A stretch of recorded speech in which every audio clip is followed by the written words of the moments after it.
I know you're home. Open up now. Sheila woke up to the insistent ringing of the doorbell. Her head was buzzing, her body adamantly refusing to move. The pounding at the door seemed to echo through her feet. Sheila struggled up, clinging to the walls, and staggered to the door.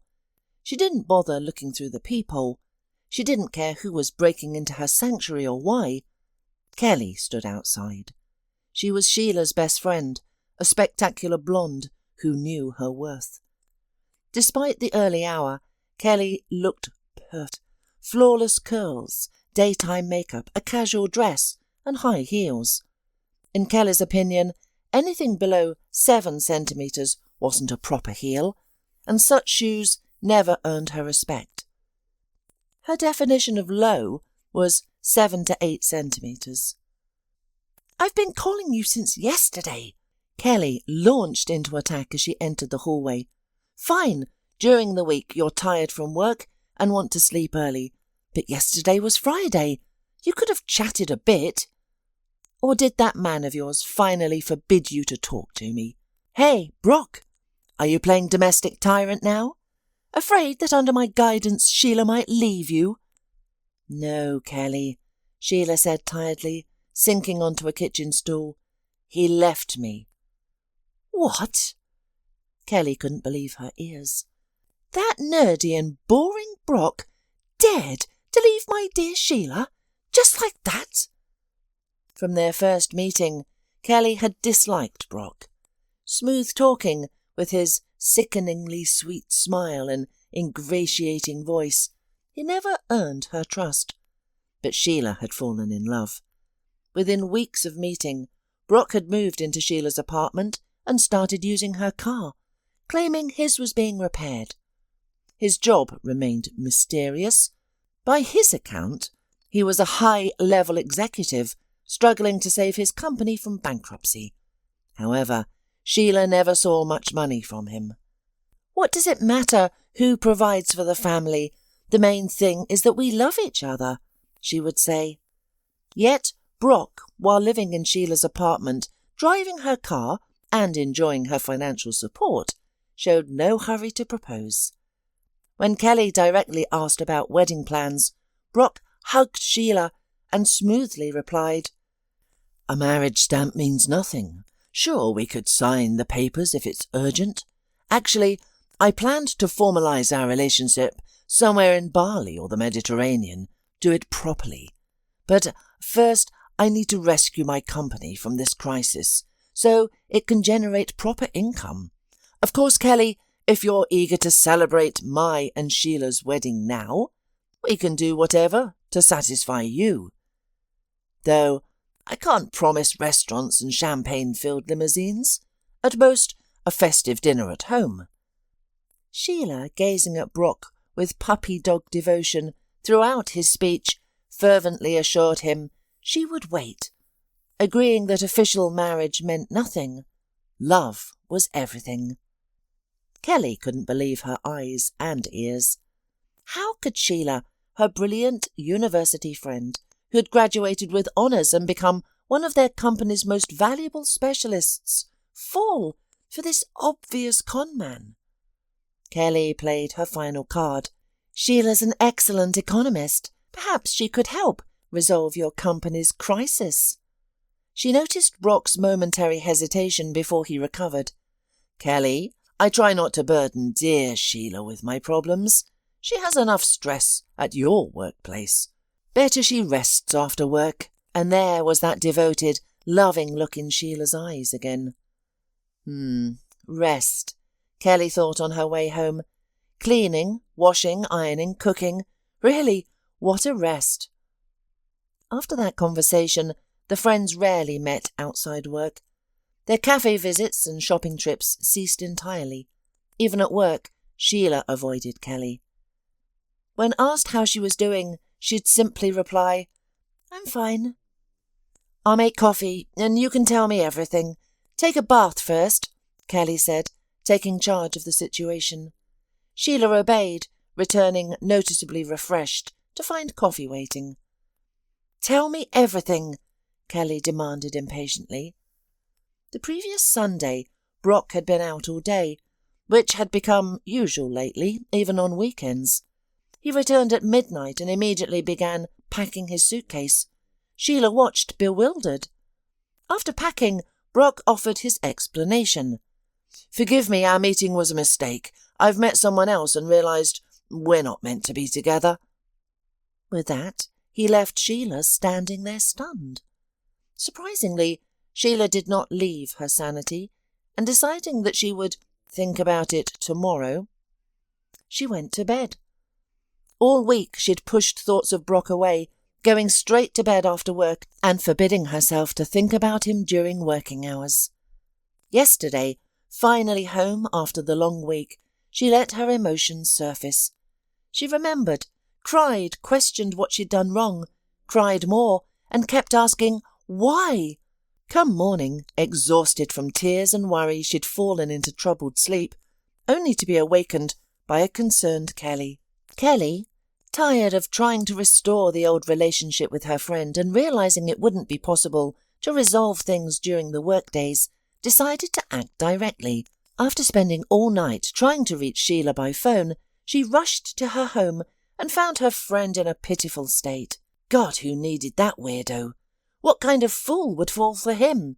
Though, considering Sheila did, thought Kelly, then said aloud, "Come on, let's go make you look fabulous." "I don't want to go anywhere," Sheila protested.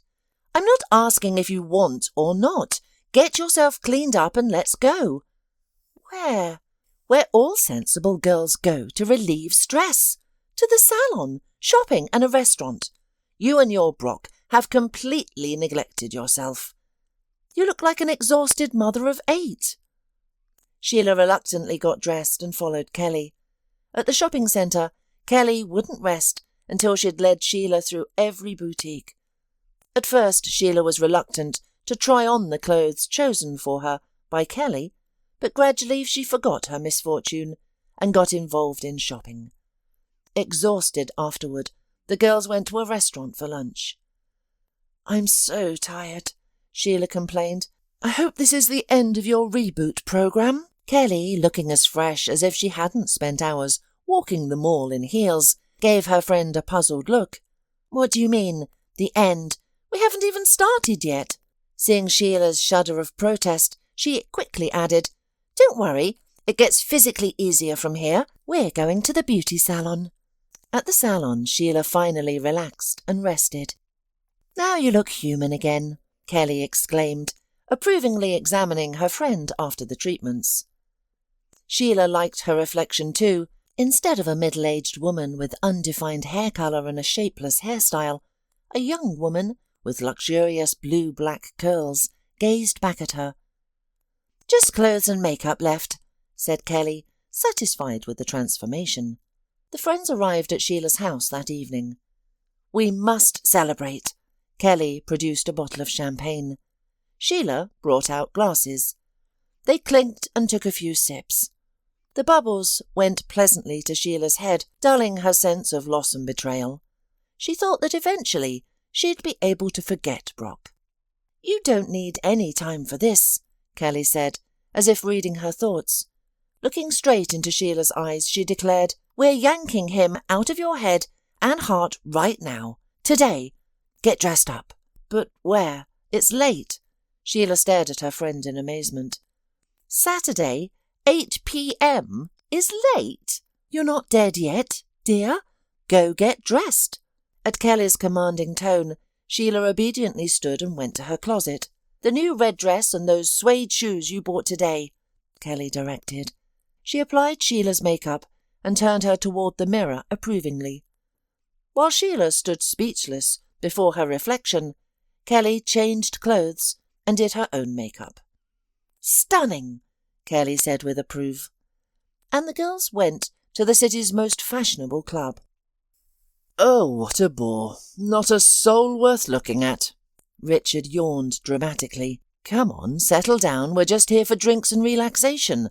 Let's skip the female attention tonight, shall we?" Leo gave his friend a paternal look. "One doesn't prevent the other." Richard suddenly froze, eyes wide, mouth agape. No way! Leo followed his friend's gaze to the club entrance, where two stunning women were speaking with the administrator, who eventually showed them to a free table. Leo, Richard said, eyes still bulging, I hope you realise we can't let them pass us by. Wait, you really think girls like that came alone? Let's find out. Richard rushed to their table, leaving Leo no choice but to follow. Hi, might two humble vagabonds join your company? Richard bowed theatrically. Well, if these vagabonds have honourable intentions, the green-eyed blonde replied in kind. How could you doubt us? We'll do anything to earn the good opinion of such fine ladies. Then be welcome. Throughout this exchange, Leo struggled to maintain his composure. His attention was completely captured by the blonde's companion. The beautiful brunette seemed to have stepped from the pages of an Arabian fairy tale.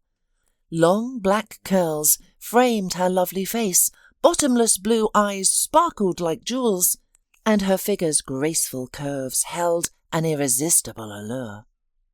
It doesn't work like that. Girls like that are probably from show business and know how to make themselves look stunning. He calmed himself mentally, but couldn't tear his gaze away from his new acquaintance. The young man sat down at the table, and under the blonde's guidance they placed their order. As they shared drinks, the initial tension melted away. They joked freely, and the girls turned out to be delightfully easy to talk to. Within an hour, it felt as if they'd known each other forever. So, what do you think of our new friends? Kelly couldn't wait to hear Sheila's thoughts about Leo's constant attention. The girls had stepped into the restroom to powder their noses. You know, they're quite nice, Sheila said, feeling like a femme fatale under Leo's gaze.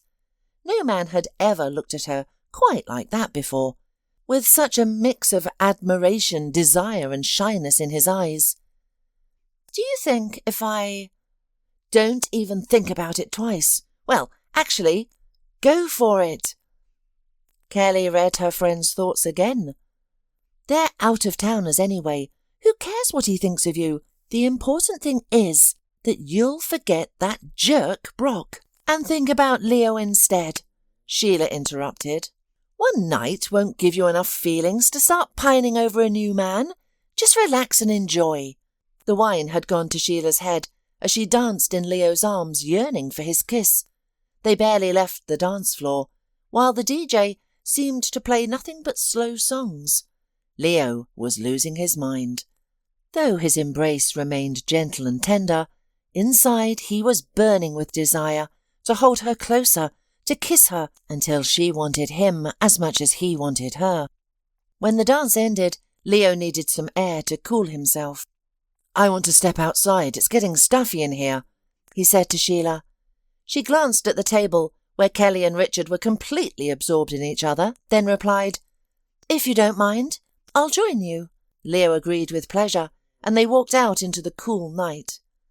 At the corner of the club, Sheila shivered in the cold. Leo immediately slipped off his jacket and draped it over her shoulders. As he held his hands on her shoulders for a moment, Sheila looked up and met his gaze. Suddenly, everything around them, the club, the occasional passers-by, other club-goers taking air, the entire city, vanished. Only they existed. The world had become theirs alone. Sheila's memories grew hazy after that. Leo hailing a cab, their kisses in the back seat on the way to his hotel, their eager rush to his room. But once there, time seemed to slow, each moment etched in exquisite detail. Sheila had returned from Leo's early morning, showered and fallen straight into bed. She slept until evening, when the phone woke her. Sheila, I'm in your driveway. Put the kettle on. I'm coming up, Kelly ordered in her typical persistent way. Tell me everything, Kelly exclaimed, perched on the couch, as Sheila prepared tea, eager to hear about her Saturday adventure. After sharing the details, Sheila concluded, Then I asked him not to bother seeing me home, and I left. I hope you're over Brock now. Maybe something could work out with Leo. I doubt it. They're only here for a week on business. Besides, men don't usually want serious relationships with women who sleep with them on the first date, so I have no regrets. Leo is wonderful and attentive, perhaps in different circumstances, but at least I've finally seen Brock for the jerk he truly is. Her phone suddenly buzzed with a delivered message. If it weren't for your perfume on my pillow, I'd think I'd dreamed you. Can I hope to see you again? How did he get my number? Sheila reread the message in amazement. That was me, Kelly shrugged casually. Well, I gave my number to Richard and he called this afternoon saying Leo wanted yours. Still think this one-night stand has no future? Maybe he just doesn't want to look for someone else during his business trip, Sheila said, stung by Kelly's words about a one-night stand. I'm sorry, I didn't mean that unkindly. Kelly realised she'd hurt her friend. So, what will you tell him? Nothing. I'm ending this before it begins. I don't want to fall for somebody only to get hurt again. Kelly decided not to argue. Better to let her friend think it through. The beginning of the working week passed in an emergency mode. Inspectors had arrived from the capital, and management bombarded Sheila with reports and documentation tasks. By Wednesday, Sheila had to develop a new economic plan for the implementation of new equipment that her company needed. And that was why the audit from head office had arrived, to allocate or deny funds for it. Sheila welcomed the intense workload as it kept her mind off the past weekend. Her evening routine became simple: shower, light dinner, then bed. Since her Saturday shopping trip, she had begun paying more attention to her appearance. No longer resembling the exhausted, worn-down woman of last week, the change didn't go unnoticed. Male colleagues began showing interest, and one even asked her on a date, which she declined with a laugh. Kelly was pleased to see Sheila taking care of herself again. After meeting Brock, makeup and stylish clothes had slowly vanished from her daily routine. Throughout these days, Leo kept texting Sheila, asking to meet and expressing how much he missed her and thought about her. But Sheila ignored his messages and declined his calls. On Wednesday, Sheila awoke feeling excited. She would present her calculations and conclusions to the auditors in a major meeting today. Sheila was confident in the work she had done. She knew she had done it perfectly. She had to work on her appearance. She had to look businesslike, but not like a blue stocking, and at the same time seductive but not vulgar, so that if the auditors had any doubts, her feminine charm would not let them germinate. Let me introduce you to our leading economist, Sheila Olivier. Her chief gestured toward her as she entered the office. Two men were seated before him, and at Sheila's appearance they rose, turning to face her. I didn't know economists could be so charming. Leo's eyes sparkled with amusement. Beside him, Richard wore a cheerful smile. Let's begin, Sheila said, feigning unfamiliarity with the men. We shouldn't waste time. Leo understood and played along with her pretense. For the next 2 hours, Sheila presented her work, showing documentation and answering questions. During that time, Leo's expression shifted from amused to intrigued, then surprised, and finally admiring. Well, Sheila Olivier, I'm impressed by your work. Your calculations are flawless and raise no concerns. I believe we should approve the funding for the new equipment. Thank you. I'll leave the documents for your final review. Have a good day. With that, Sheila left the director's office. After catching her breath, she headed to her office, planning to call Kelly for an urgent lunch meeting. Got you. Leo appeared in the doorway. Why have you been avoiding me? I don't see any point in continuing such a relationship, Sheila replied bluntly. What relationship? This isn't the place to discuss our acquaintance. Sheila tried to slip past him, but found herself caught in his embrace. If you don't answer me, I'll kiss you right here and now Until— "Fine, you won," Sheila whispered, not wanting to draw attention. "I'm going to lunch. You can join me." "Perfect. So what's this relationship? You've decided not to continue?" Leo gazed at Sheila thoughtfully as they sat in a nearby cafe. The waiter had just taken their order. "First, there isn't one. Second, a proper relationship doesn't begin in bed." "Why does that matter? Why torture ourselves waiting? To avoid judgment? We're adults." Leo's frustration showed. "Ah, I get it. You just don't like me. Is that it?" "No," Sheila answered too quickly. "You're leaving soon anyway. What's the point?" "We can see each other whenever possible." "That's not realistic," Sheila said softly. "Can we try?" "I've barely healed from my last relationship. You're offering something even more uncertain." Their food arrived, giving them both a moment to breathe.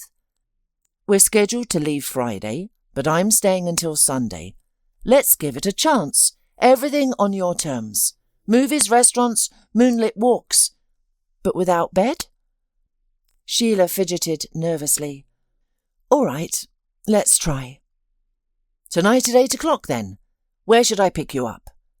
Sheila gave him her address. From that day on, they were nearly inseparable. Each evening, Leo would arrive with flowers and they'd go out together. They'd usually enjoy dinner, catch a movie, or take walks in the park. During one of their restaurant outings, Sheila spotted her Brock, dining with the daughter of a prominent local businessman. "I see, he found a bigger purse," she thought indifferently, and immediately forgot about him. Brock noticed her too, and began drawing attention to himself, laughing deliberately loudly, and obsessively courting his companion. However, Sheila paid no attention to Brock's behaviour. She was completely absorbed by Leo. His gaze, full of admiration, desire, and sadness, drove her crazy. What she had feared most had happened. She was desperately in love again. Leo's attitude suggested he felt the same, but she was convinced he would forget her as soon as he left. Every evening, Leo walked her to her apartment door, kissed her tenderly, and left. On their last night, she couldn't take it any more. When he was about to leave, Sheila took his hand and said, "Stay." "Are you sure?" he asked. Sheila found the strength to nod. Once again, the world around them disappeared until it was just the two of them. A week passed. Sheila sat at Kelly's house, where the girlfriends were enjoying cake and berry tea. "Feel like rebooting?" Kelly winked slyly. "No, I'm doing great. At work, at home, and in my heart. We text every day, and his messages are full of love and tenderness." Sheila sighed dreamily. She didn't see him off at the airport. She just walked him to the door, kissed him, and quietly closed it behind him. She had decided to let whatever happens, happen. She wouldn't worry if he forgot her after walking out her door. She had a new life and new concerns now. There was no time to suffer from unhappy love. That evening a message arrived. "I miss you terribly. Don't you?" She thought carefully about what to write. Not wanting to appear love-struck, she replied simply, "Me too." Now, every morning brought, "Good morning, my fairy," and every evening they shared stories about their day. Leo told her how much he missed her, how he thought about their last night and dreamed of meeting again, never to part. Sheila braced herself for when his fervour would fade and he would forget her. That's what she told Kelly. Maybe he really has feelings. What feelings? After 4 dates? He's a serious businessman and he wanted to change, to unwind. And since he's also intelligent and decent, he decided to break up with me gradually, so I wouldn't feel hurt. Oh, Sheila, once burned by coffee, now you're blowing on tap water. Something like that. And that was that. The next day was Sunday, and Sheila decided to sleep in. A phone call from Leo woke her. "Can you imagine? We have decided that purchasing installing new equipment would be under our careful guidance. So, I'm flying out this afternoon. Dinner together? What time should I pick you up?" Sheila hesitated, surprised, then made up her mind. "You can come straight to my place." He understood, but couldn't resist teasing. "Are you that hungry?" Sheila hung up and got dressed. Her fridge was nearly empty, since she hadn't been eating much, but having invited a man over, she needed to prepare food. She headed to the nearest supermarket, taking a shortcut through the small garden behind her house that led to the service entrance where delivery trucks arrived. A grocery truck was parked there, with male voices shouting, likely the movers. As she approached, she confirmed her guess. A man, who appeared to be the manager, stood shouting at two unkempt workers, who ignored him while carrying boxes and arguing lazily among themselves. Sheila paid them no mind until one of the movers turned, and she recognized Brock. She quickly ducked behind the truck. "So, this is Brock's fancy company and boss position. He really was lying, just living off me. I'm such an idiot. But how did that rich girl fall for him? Didn't her daddy find her a good fiancé?" Sheila pondered while shopping. On her return, the truck was gone. Sheila felt relieved, hoping her ex had left. But there he was, sitting on the steps, smoking with his co-worker. He recognized her. "Sheila! Wow, so many groceries. Never noticed before that you eat so much. And you go to restaurants too. They say it's difficult to feed a man, and I see a woman eating for 3. How did I manage to live with him for almost a year?" Sheila thought angrily, then said aloud, "And I see that you raise your business from the bottom, and you have a really big car." While Brock figured out what to reply, Sheila hurried away. She prepared everything for Leo's arrival, set the table, cleaned the house, and warned Kelly not to call. Sheila dressed casually, her favourite everyday dress, light makeup, hair in a loose bun, and comfortable slippers. The doorbell rang. Leo appeared, slightly dishevelled, holding an enormous bouquet of roses. He immediately pulled her close, gave her a long kiss, and said apologetically, "I wasn't sure what you meant by coming straight to your place, but I brought my suitcase." "You understood perfectly.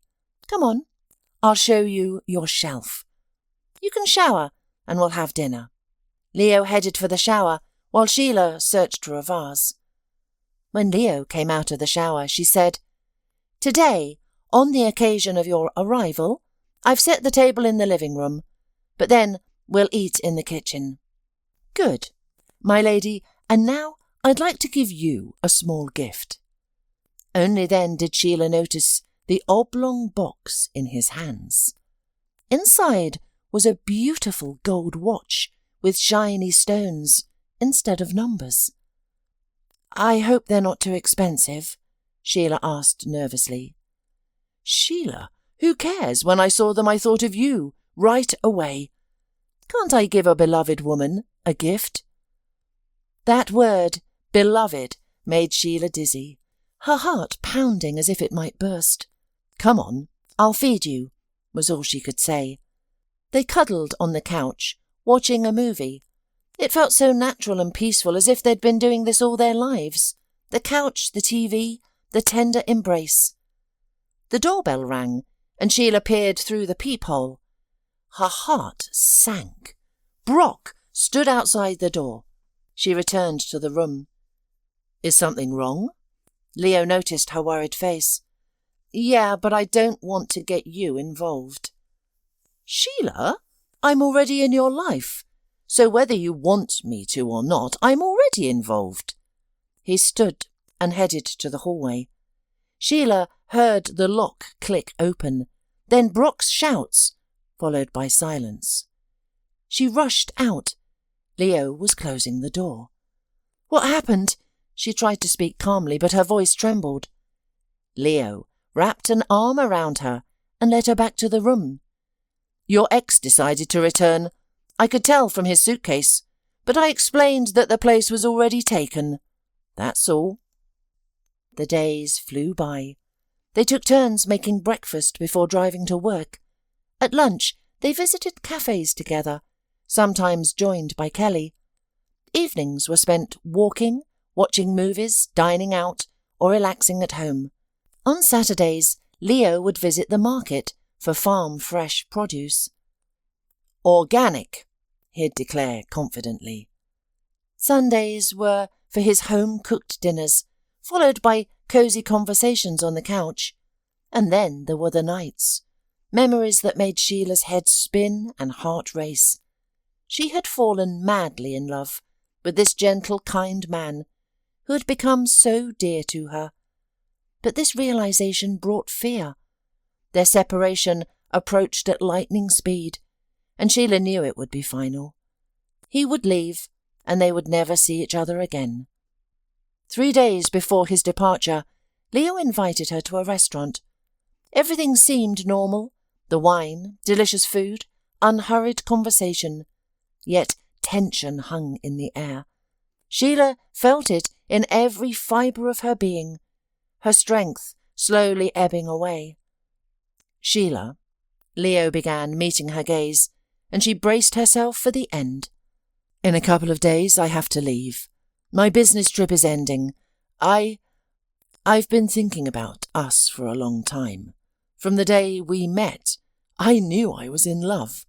I thought separation, distance, or living together would cool my feelings, but they've only grown stronger. That's why I want you to come with me." He produced a small box and opened it, revealing a beautiful ring. "Sheila, will you marry me?" Sheila couldn't believe her ears, eyes, or her happiness. Only then did she realize how tense she had been all evening. Tears welled up, and words failed her. Leo took her hands in his, slipped on the ring and pressed them to his lips. Finally, she found her composure. "Leo, what about my job, my friends and relatives? How can I leave all that? I don't know anyone there except you. And where will we live?" "Let me start with your last question. We'll live at my place. I have a huge apartment that's too big for just me. I'll introduce you to my friends and family. Trust me, they'll love you. They're good, kind people. You can still see your friends and relatives. We can visit them, or they can come to us. Your job will simply change location, but I hope you won't need to worry about that soon. I want us to be a proper family." Sheila felt tears threatening again. Leo signalled for the bill, and after paying it they stepped outside. The man wrapped an arm around Sheila's waist as they walked home, letting her cry quietly. Finally she stopped, looked up into his eyes, and found his calm, loving gaze. "I agree." Kelly sat on Sheila's couch, sobbing as Sheila packed. "Kelly, please calm down. I'll visit you, or you can visit me. We still have phones. Aren't you happy for me?" "Of course I'm happy, but you're leaving. By the way, what about your apartment and car?" "I'll close up the apartment after disconnecting the utilities. The car will go to my father's garage. Leo's getting me a new one in the capital, so I won't need it there. Will you come to my wedding?" "How can you ask? Who else would be your bridesmaid?" Leo entered the room. "Ladies, care to try my speciality, meat and vegetables?" The friends laughed and headed to the kitchen. The next day, a plane carried Sheila toward her new, happy life.